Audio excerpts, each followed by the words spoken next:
I'll tell you a story about a guy in Ireland.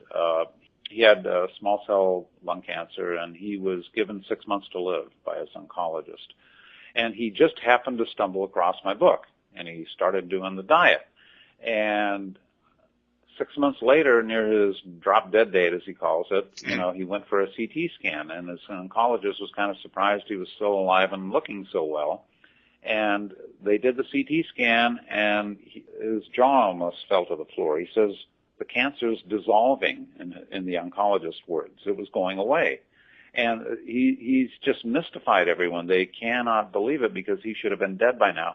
He's now over a year past his drop-dead date and doing well, and he's out walking and stuff. And people just cannot believe that you can reverse such a serious disease, particularly in a terminal state, with something as simple as diet. It's not strong medicine. It doesn't make your hair fall out. It does just the opposite. It makes you feel healthy and wonderful. Right. And usually you get chemotherapy, which is very toxic, isn't it? I mean, that's a very toxic treatment. Yeah, it's probably one of the most toxic things you can put in your body. So what foods are causing these cancers then?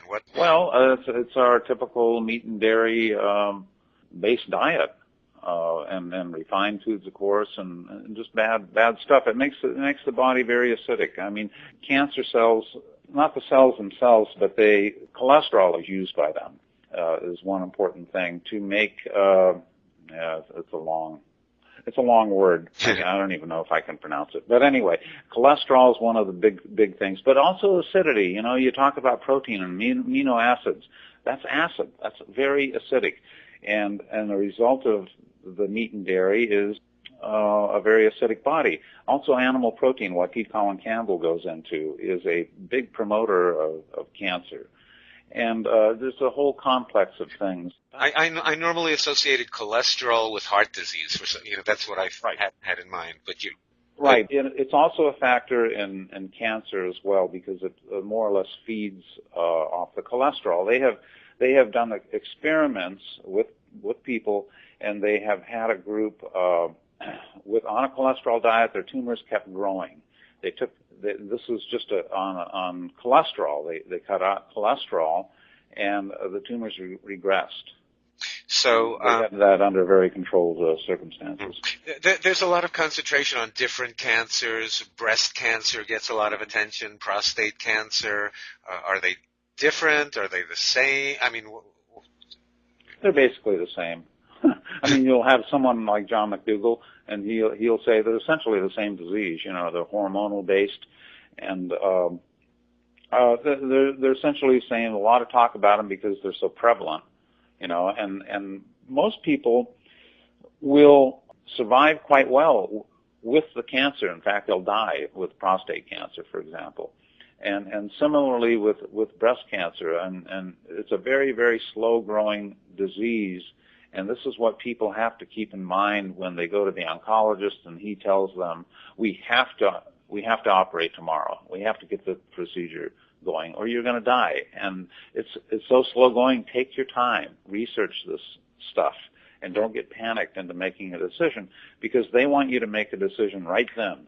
And once you do, you're into the conventional treatment cycle, and it'll do damage to your body. In fact, clinics who reverse cancers with diet and detox will tell you, without exception, people whose bodies have been damaged by conventional treatment have far lower success rates than people who come to them, with undamaged bodies, because the immune system's been so damaged by all the conventional treatments, and the body, may be beyond that tipping point. It can't recover because so.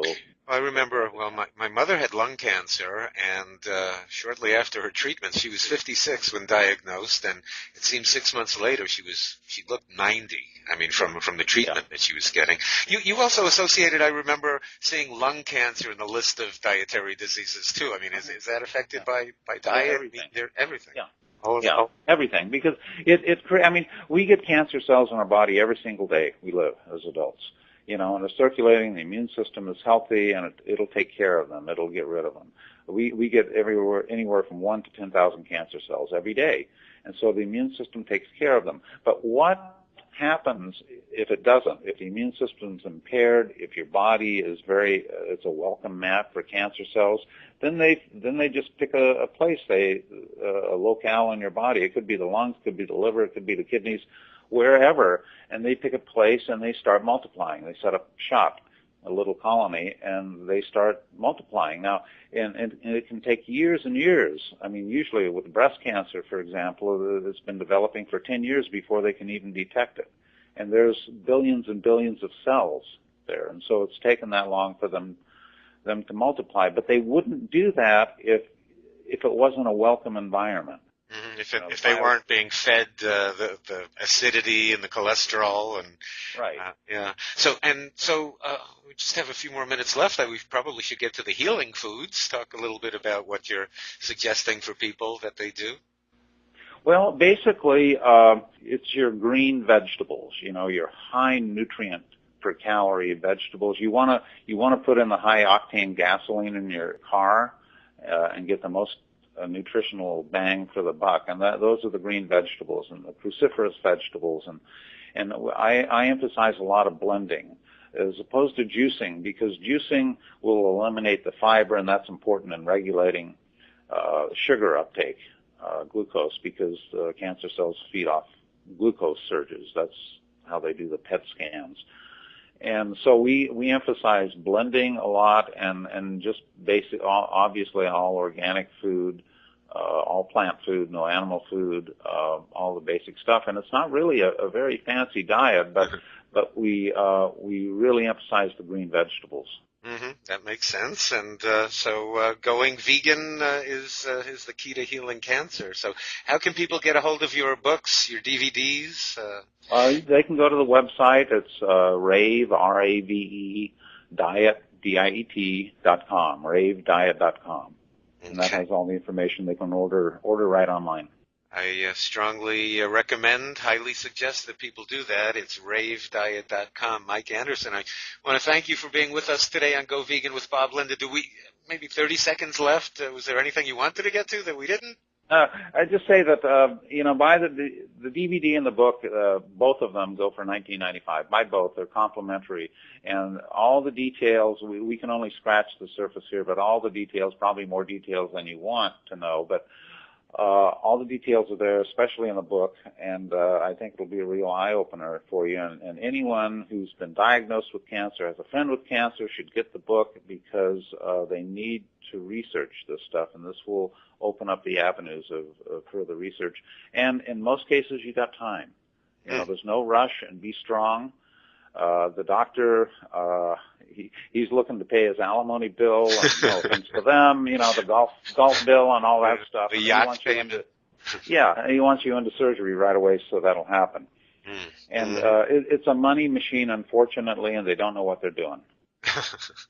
All right. Well, thanks. There's some great revelations here, including, your talk about numbers right at the beginning. And if people missed any of this, you can listen, the interviews archived at goveganradio.com, and you'll see how the numbers are just so manipulated. It's incredible. So, thank you so much, Mike Anderson, for the research that you did for healing cancer from inside out and for eating.